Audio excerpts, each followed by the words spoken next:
Pharmacy और में आपका स्वागत है।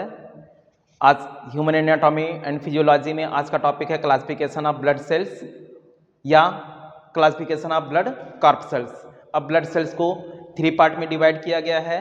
Erythrocytes are red blood cells, leukocytes या white blood cells, thrombocytes are platelets.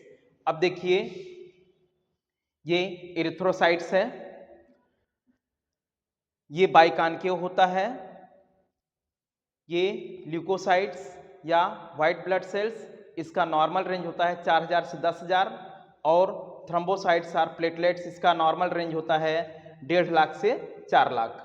अब देखिए ल्यूकोसाइट्स को या वाइट ब्लड सेल्स को 2 पार्ट में डिवाइड किया गया है, ए ग्रेनुलोसाइट्स और ग्रेनुलोसाइट्स।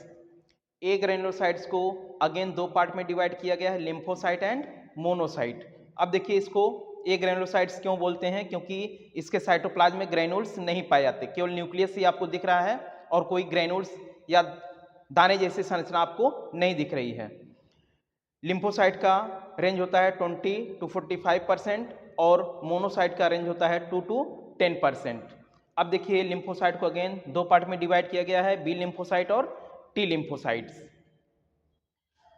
आगे देखते हैं ग्रेनुलोसाइट्स। ग्रेनुलोसाइट्स को 3 पार्ट में डिवाइड किया गया है, इस्नोफिल, बेसोफिल और न्यूट्रोफिल। अब देखते हैं इसको ग्रेनुलोसाइट्स क्यों बोलते हैं।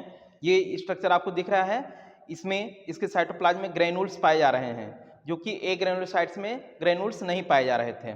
अब जब ग्रेनुलोसाइट्स में इसके साइटोप्लाज्म में ग्रेनुल्स पाए जा रहे हैं, इसीलिए इसको बोलते हैं ग्रेनुलोसाइट्स।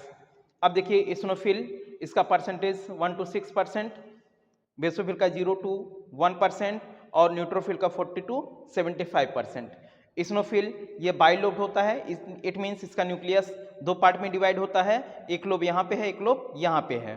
बेसोफिल इसका ये भी ग्रेनुलेटेड होता है, इसका न्यूक्लियस ट्राइलोब होता है, जैसा कि आपको दिख रहा है यहाँ पे 3 न्यूक्लियस बने हुए हैं, 3 लोब बना हुआ है न्यूक्लियस का, इसलिए इसको ट्राइलोब्स बोलते हैं। और न्यूट्रोफिल ये मल्टीलोब न्यूक्लिएटेड होता है और ये भी ग्रेनुलेटेड होता है, इसका न्यूक्लियस मोर देन 3 होता है लोब, इट मीन्स 3 से ज़्यादा न्यूक्लियस का लोब पाया जाता है, इसलिए इसको मल्टी न्यूक्लिएटेड लोब कहा जाता है।